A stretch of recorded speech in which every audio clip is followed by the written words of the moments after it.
Q news అందించే అవకాశాన్ని సద్వినియోగం చేసుకోండి.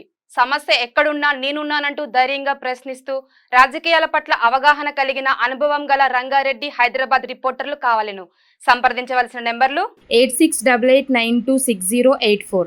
గవర్నర్ గా కేసీఆర్ కాక కేంద్ర మంత్రిగా కేటీఆర్, అసెంబ్లీలో ప్రతిపక్ష నేతగా హరీష్ రావు, బీజేపీలో బీఆర్ఎస్ విలీనం పక్క, విలీనం తర్వాతే కవితకు బెయిల్, రుణమాఫీ కానోళ్లు కలెక్టరేట్ లో ఫిర్యాదు చేయాలి. తెలంగాణ సీఎం రేవంత్ రెడ్డి బీఆర్ఎస్ ను బీజేపీలో విలీనం చేయడం ఖాయమని తెలంగాణ ముఖ్యమంత్రి రేవంత్ రెడ్డి తెలిపారు. అయితే శుక్రవారం ఢిల్లీ పర్యటనలో ఉన్న రేవంత్ రెడ్డి మీడియాతో చిట్చాట్ నిర్వహించారు. రాబోయే రోజుల్లో తెలంగాణ రాజకీయాల్లో కీలక పరిణామాలు జరుగుతాయన్నారు. బీజేపీలో విలీనమైన వెంటనే కేసీఆర్ కు గవర్నర్ పదవి, కేటీఆర్ కు కేంద్ర మంత్రి పదవి వస్తుందని తెలిపారు.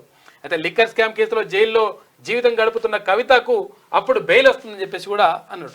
క్యూ న్యూస్ అందించే అవకాశాన్ని సద్వినియోగం చేసుకోండి. సమస్య ఎక్కడున్నా నేనున్నానంటూ ధైర్యంగా ప్రశ్నిస్తూ రాజకీయాల పట్ల అవగాహన కలిగిన అనుభవం గల రంగారెడ్డి హైదరాబాద్ రిపోర్టర్లు కావాలను. సంప్రదించవలసిన నెంబర్లు 8688926084.